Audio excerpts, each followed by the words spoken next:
fly.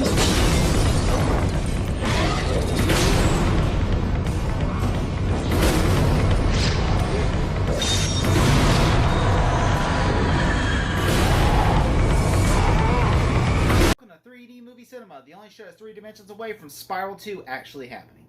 I'm your host 3D Jake, and today we're looking at Saw, released in 2004.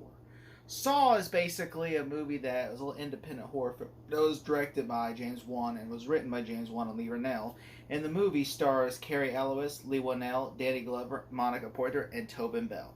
The movie is essentially about two guys, one played by Cary Elwes and the other one played by Lee Wanell, wake up in a bathroom and they don't know who put them there, why they're there, and all they know is that, something bad's happened to them and they're trying to retrace their steps as to why they're in this bathroom and what is wrong and what happened. And while one of them thinks they know who it is, the Jigsaw Killer, and then we learn about the Jigsaw Killer and who he is, and then we also learn about them two, why they're there, what possibly could have led them to be in this thing, and how they were taken. The movie is a very interesting psychological movie. Some call it a horror film, some even call it torture porn. I, for one, do not call it torture porn because I feel like that's reserved for the later sequels.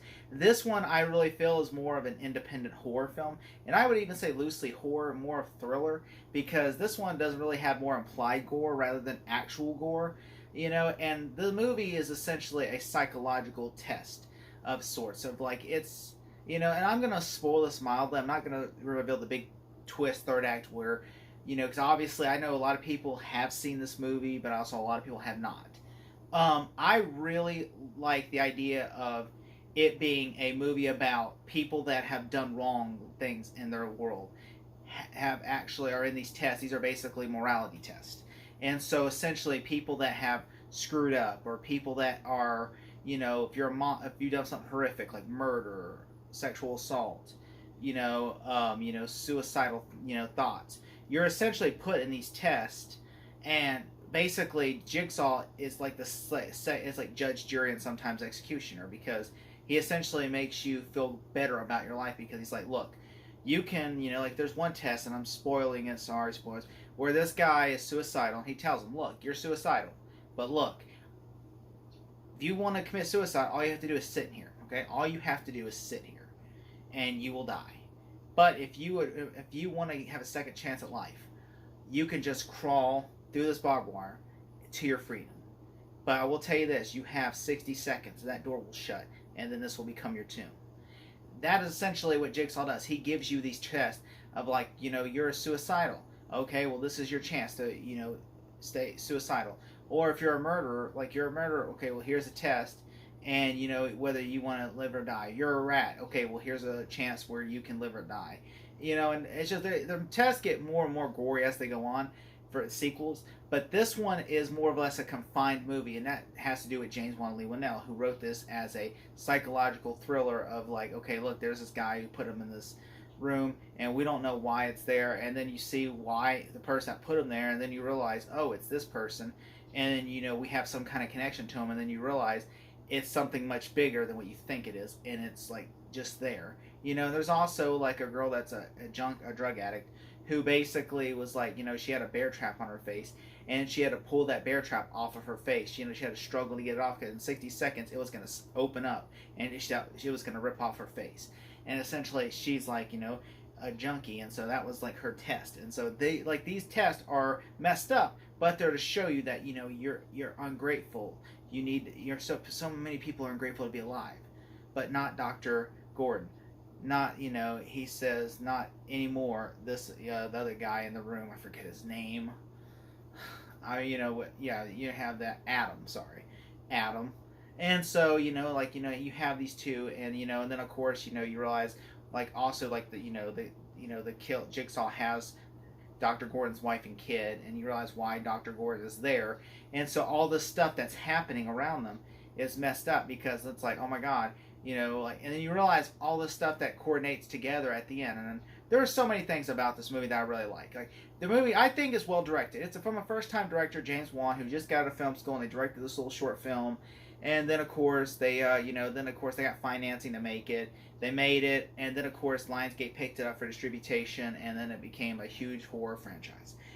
I really like that they did this. Okay, and James Wan has said over the years he does not like watching this movie because he feels like, he critiques it too much. Where he's like, oh, I wish I could have did this better, and I wish I could have shot this better, and I wish I could have done that better.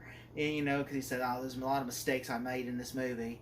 And so it's like, I understand that. I mean, look, everybody makes a first time film has mistakes. I'm sure Sam Raimi, when he looks at Evil Dead 1, he's like, oh, I wish I would have directed it this way, not this way.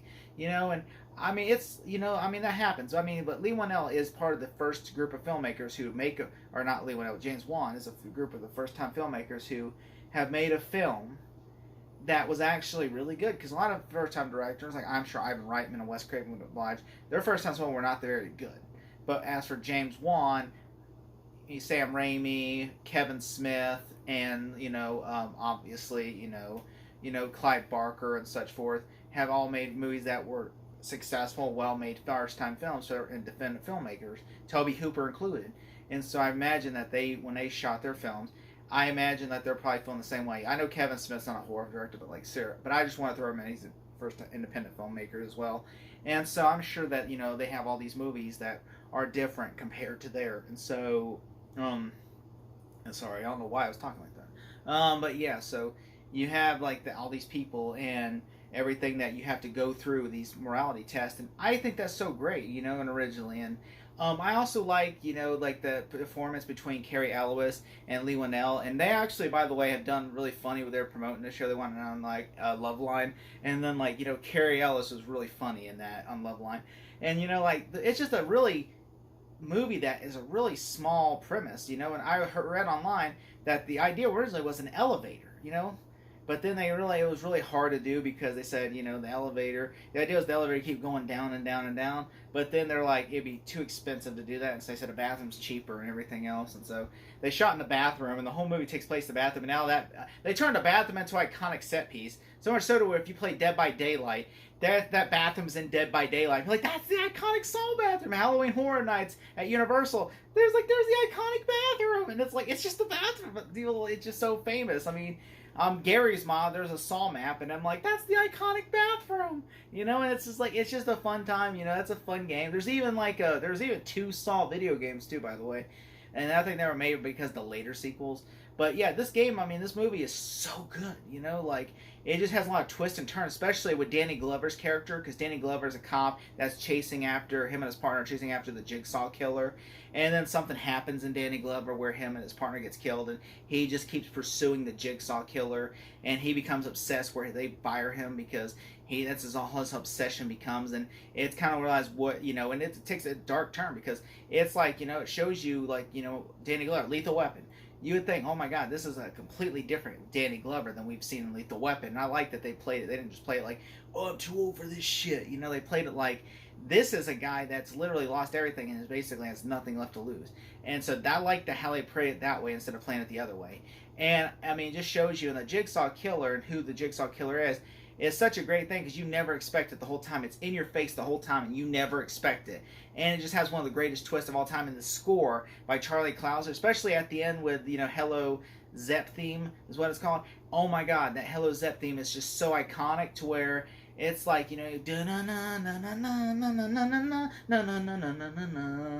I'm like, come on, that's just so freaking amazing. That just at the end, that third act is just so intense. Obviously, there is some cheesy things that they had, like there's a car chase sequence that's not even really look like just done on the back soundstage, and it just speaks like it's just so cheesy. I mean, this movie's not perfect in any stretch of the imagination, but there's just a big chase sequence. It's kind of cheesy and stuff, but I mean, it's still fun. And then at the end, you have obviously what's on all the posters is the foot of the the foot scene, and yeah, that scene with the reason why it's called Saw. Because you find out real quick at the third act why it's called Saw, and it's really famous about it. And it was just so much talked about that one scene. Even though this movie's pretty tame compared to most movies, this movie has that wild third act where it's like, man, everything. Because I mean, for the first 2 acts, just people talking, and then you see like the things that happen to where it brings you to the front forward center, to where you're like, oh my God, this is why I love this movie. And I mean, this is a really well done independent film. And I mean, people can watch it if you want to be an independent filmmaker. Watch this movie and take notes because they made this movie for pennies. And then this movie came out and became a huge franchise for them. And and I think that's what's so great about this movie. Independent horror is so important, and that they made this movie for nothing, and it became something. And I respect that more than anything. I love this movie. It's so great. If you haven't seen this movie, I urge you to watch it. There are some acting performances I don't like the wife of Carrie Elwes's, Monica Porter. I don't like her performance that much. I think she underacts a little bit. And even though I feel like Zepp kind of is overacting sometimes, and sometimes Lee Whannell, his voice slips from his Australian accent to his American accent, and so much worse where you're just like, yeah, I could hear he's Australian, but but that's brief. But he's still fantastic in this movie. Cary Elwes is fantastic. Everybody's fantastic in the movie. If I had to give this movie a grade, I would give it an A. Don't believe Adam's lies.